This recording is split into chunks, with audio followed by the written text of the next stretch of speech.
Hi, welcome to my channel where we question everything. Today I would like to talk about military aspects and military in general. So let me state somewhat from the start.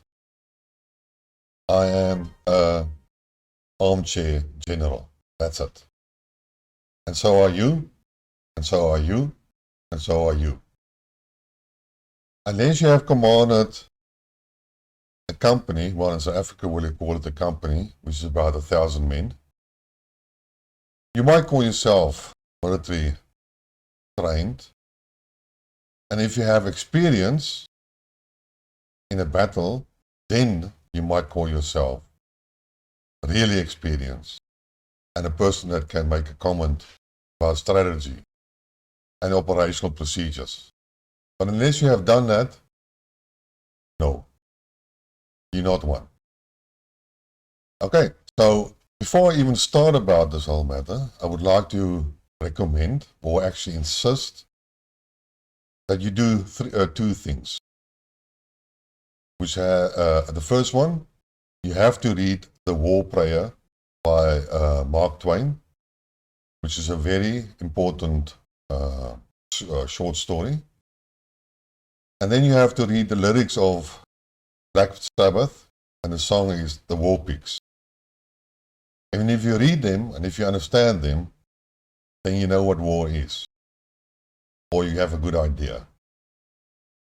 War is not a game. It's not Battlefield. It's not Call of Duty. It's not CSGO. If you die, you don't respawn. You can lose your arms, you can lose your legs, you can lose both of them, you can lose your eyes, your ears. It's a terrible thing. And if you support and cheer for war, then you are either very young, or you're a psychopath, or you are a wannabe Rambo. But trust me, if you ever want to join the army for some glorified issue, the first time those bullets fly around you, or those bombs explode next to you, you will cry for your mom, and you will scream. There's no joke. In any case, a short history. In South Africa, in the old apartheid regime, we had to do military service, and it was for 2 years. And, well, I also had to do my duties for 2 years. I went to the intelligence corps, not the spies or special forces. Intelligence, where we actually gather and process all the intelligence that is gathered about the field. And it was an officer training. And when I left the army, I was a 2-star lieutenant. I did command a platoon. And I can tell you it's not easy. We did military training and field exercises, and it was chaotic. And I did some urban patrols, because at that stage we had problems in our urban areas where the ANC was active. So, but it doesn't make me a general. It mainly makes me a soldier. And that's very important to understand. So in any case, to proceed, I started becoming aware or got interested into world affairs and world events with the first Gulf War. It was shown on TV. It was like a movie that we were watching. I know that all video material and photos that came from the TV were censored. There were no original photos that were not approved by the American Army. I looked at the crying girl that cried about the babies from the incubator, and whoever saw it not as propaganda and as a lie, then there must be something wrong, because it was quite obvious. In any case, what I also didn't understand is I didn't understand why the Iraqis didn't fight back, or why there were no really battles that we can speak of. In any case, so then later on came the Afghan War. And the Americans came in and they bombed everything, and we were reading about all the Afghan soldiers that were in the trenches and how they were bombed. And I heard that the Americans were area bombing them with daisy cutters, they call it. And they basically annihilated all the infantry, the supposed called infantry in those trenches. And the war was basically over. And then we moved on to the second Gulf War.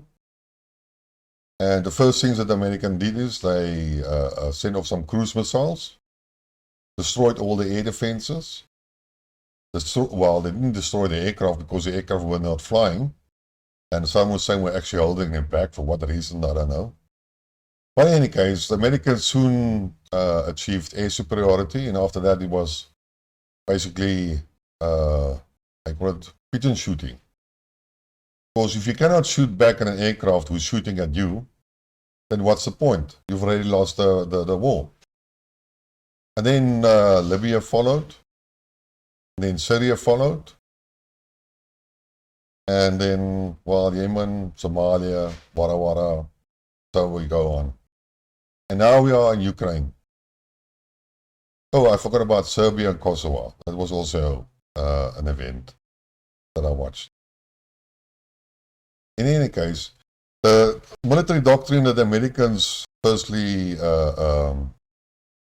followed was that they would gain air superiority, and then they will go in with ground forces. Because one of the things they couldn't do is they couldn't lose soldiers. They were totally afraid of any body bags coming home. And the lesson that they learned was from Vietnam, when they had public uprising about that. So America cannot afford body bags under no circumstances. And that's why they've aerial bombed everything that they could find. And when there was nothing more military targets to find, they started bombing the infrastructure and basically destroyed the economy of each country. Why they actually did this, I don't know. I always felt that they destroyed the civil infrastructure for one reason only. They ran out of targets, and they thought they're going to make money. The military-industrial complex will have to replace all the ammunition, and the normal contractors will come in afterwards and try to rebuild it. But the rebuilding never happened. So it was in any case a failure. But one of the other things that were important is that if you do such a thing and you start bombing infrastructure and you are looking for targets that are not really there, then you kill a hell of a lot of civilian people. And if you kill civilian people, then the civilian people will turn against you. And then once you start occupying the country, then you will have to deal with the civilian population. And guerrilla war and terrorism and so on will start to stick its head out. And that will be the battle that you will finally lose. Without the civilian population, you cannot win over an occupied country. And it's precisely what happened in Afghanistan, happened in Iraq. Libya never panned out. That was just taken over. And it's just chaos. And then there's Syria, which wasn't panned out. Assad is still there. So America lost the war before it even started. But if you look at the whole Russian operation, oh yeah, and also Americans always fought against people that couldn't fight back. They either had no technology or very old technology. So it was easy to overcome the air defenses and so forth. It even is visible in today's Syria, where Israel still bombs on a weekly basis installations in Syria.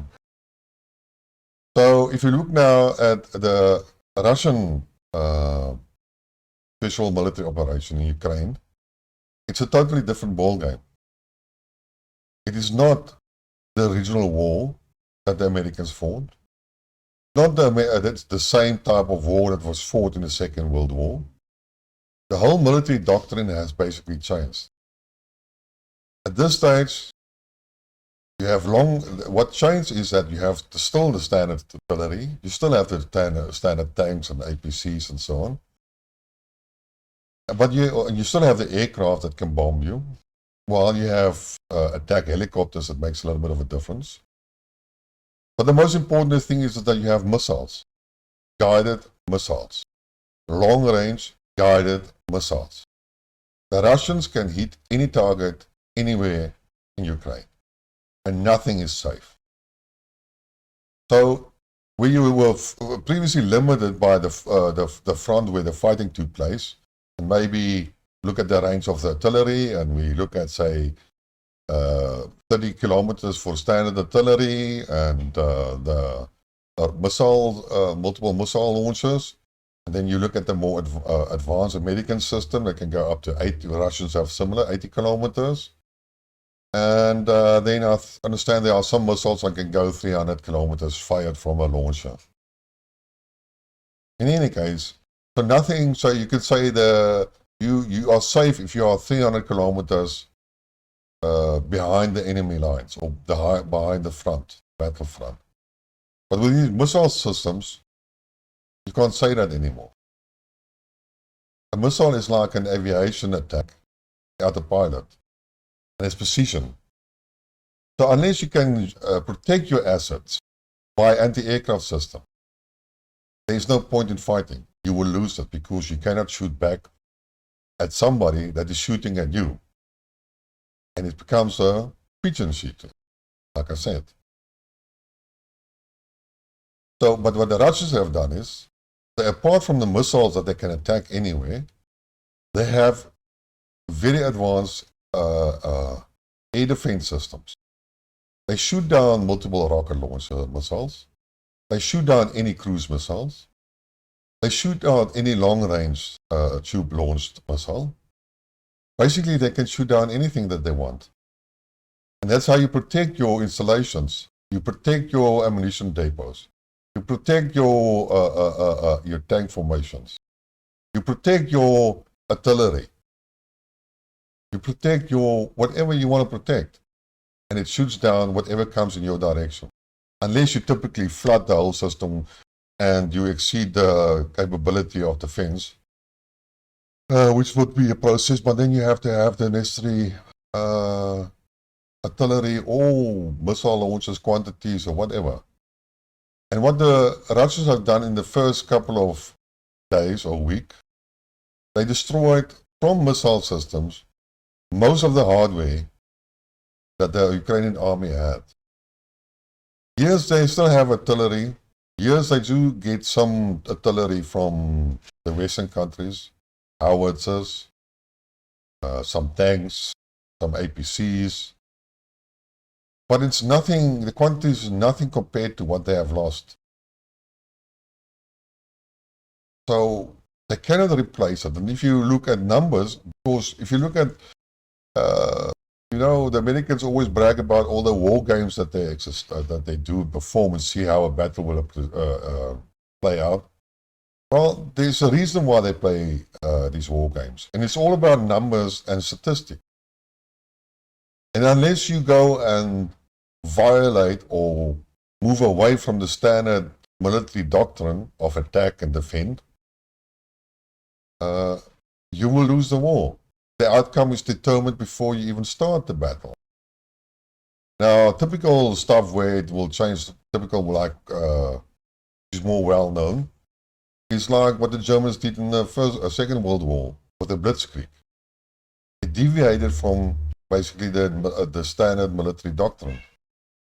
We looked at Feldmarschall Rommel, what he did in North Africa. He violated, well, not only there, also in France, where he fought battle tanks, tank battles, is that he violated all the standard procedures. He stormed forward, he sidestepped big cities, he overran basically the position, but then he again had problems with logistics and support, and his support lines were getting long and stretched and vulnerable and all the other stuff that goes with it. But he did succeed, and if it wasn't for some sabotage or other problems, then he would have succeeded. But why? He stepped away from the normal doctrine the military offensive or attack doctrine. So in any case, if you look at Ukraine, the Ukrainian war has Ukraine has lost that war within the first couple of weeks. And any military specialist, general, leader should know that. And continuing the whole military exercise is a futile effort. Russia will win the military conflict. And there will be hundreds of thousands of Ukrainian soldiers dead and wounded. Apart from that, there is no more an Ukrainian economy. Ukraine is basically bankrupt. The longer they will keep on, the more territory they will lose, and they will never get it back, and Ukraine might cease to exist. And if you look at the West, what they have done is they have started a financial war with all their sanctions and boycotts and whatever you want to do, and they've been shooting themselves in the foot. And the longer that the conflict goes on, the more those economies will suffer. And if it goes long enough, then they will collapse. And that will be the end of Europe. So if you really look at it, this whole exercise is totally futile. Even if economic war, Russia will win.